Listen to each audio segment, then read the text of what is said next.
திருநீரும் வேண்டியதை தந்திடுமே அம்மா.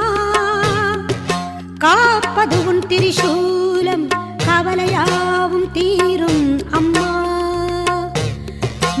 பெரும் பக்தர்கள் கூட்டம் உன் சன்னதியில் அம்மா. ஆபத்தில் உதவிட உன் 1000 கைகள் எங்களை அழைத்திடுமே அம்மா. தொட்டியங்குளம் தன்னில் வாழும்